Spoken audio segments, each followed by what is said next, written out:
प्यारे दर्शकों, मेरे प्रिय साथियों, मैं आप सभी का स्वागत करना चाहता हूं आज के हमारी इस वीडियो में। और मैं बहुत खुश हूं, बहुत आनंदित हूं कि फिर से हम एक प्रॉपर वीडियो आपके लिए तैयार कर सकते हैं। और आशा करता हूं कि आज के बाद आप एक और बेहतरीन तरीके से इन वीडियोस को देख पाएंगे।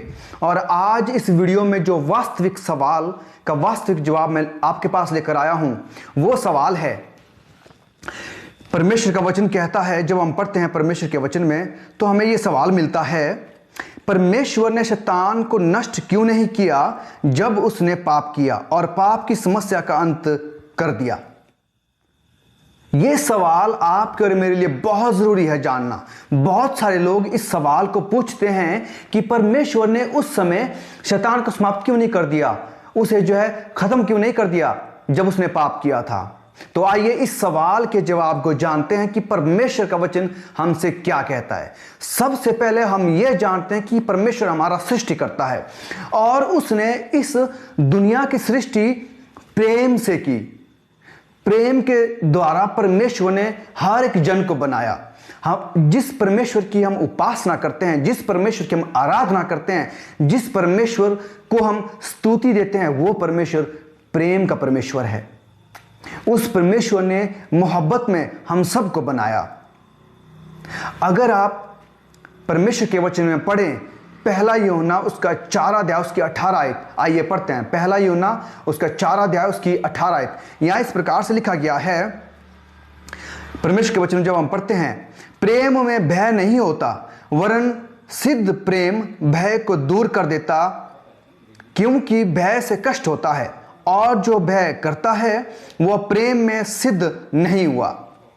जब हम इन वचनों को पढ़ते हैं तो हम पाते हैं कि अगर परमेश्वर शैतान को उसी समय खत्म कर देता या समाप्त कर देता तो वो कहता, और बहुत सारे जो स्वर्गदूत उसके साथ वो कहते कि परमेश्वर हमसे वो जबरन अपनी आज्ञा करवाना चाहता है, वो हमसे जबरदस्ती उसकी महिमा करवाना चाहता है। और वो परमेश्वर की महिमा प्रेम से नहीं पर भय से करते, डर से करते कि कहीं ऐसा ना हो जाए कि परमेश्वर भी हमें मृत्यु हमें दे दे और हमें समाप्त कर दे, हमें खत्म कर दे।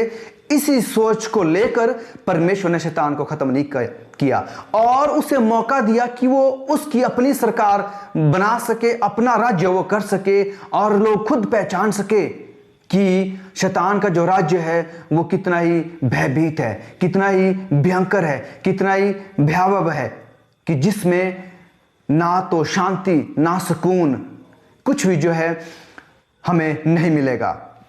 अगर आप एक और वचन पढ़े कि परमेश्वर का वचन हमसे क्या कहता है, अगर आप पढ़े फिलिपियों उसका 2 अध्याय उसकी 14 से लेकर 16 तक, फिलिपियों उसका 2 अध्याय उसकी 14 से लेकर 16 तक जब आप पढ़ेंगे तो आप पाएंगे कि यहां पर लिखा गया है, फिलिपियों उसका 2 अध्याय उसकी 14 आयत में, सब काम बिना कुड़कुड़ाए की और बिना विवाद के किया करो, ताकि तुम निर्दोष और भोले होकर टेढ़े और हठीले लोगों के बीच परमेश्वर के निष्कलंक संतान बने रहो। हम देखते हैं यहां पर कि जो शैतान के जो राज्य के जो लोग हैं, जो शैतान की बातों पर चलते हैं, वो परमेश्वर की जो राज्य है, परमेश्वर का जो शासन है, उसके बिल्कुल विरुद्ध में है, उसके बिल्कुल अलग हैं।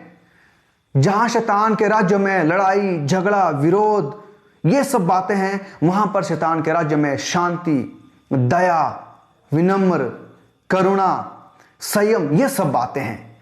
तो इसी बातों में फर्क दिखाने के लिए परमेश्वर ने शैतान को वो मौका दिया कि वो अपना राज्य स्थापित करे, ताकि हर एक जन देख सके कि परमेश्वर कितना प्रेमी परमेश्वर है।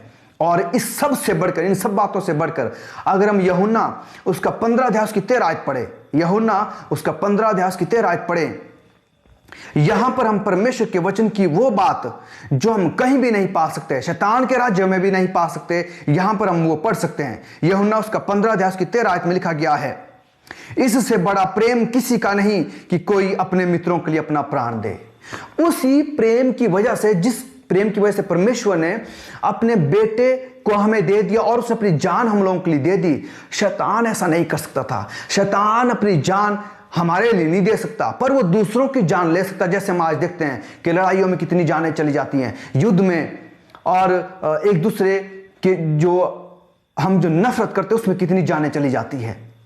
तो परमेश्वर प्रेम का परमेश्वर है। वो ये दिखाकर कि वो शैतान को उसी वक्त अगर उसे खत्म कर देता या समाप्त कर देता तो परमेश्वर प्रेम का परमेश्वर नहीं कहलाता। और बहुत तेरे लोग या स्वर्गदूत जब उसकी उपासना करते तो वो प्रेम से नहीं पर भय से करते।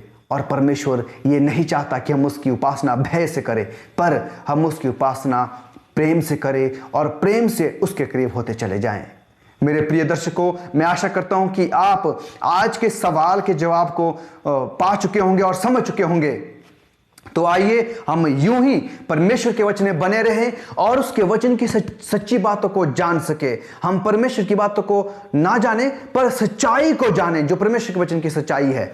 परमेश्वर आप सभी के साथ बना रहे और आप इस सवाल से जुड़े अधिक बातों को नीचे डिस्क्रिप्शन में जाकर देख सकते हैं, पढ़ सकते हैं।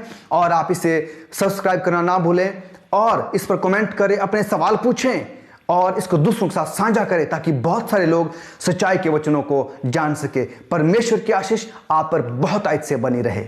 आमीन।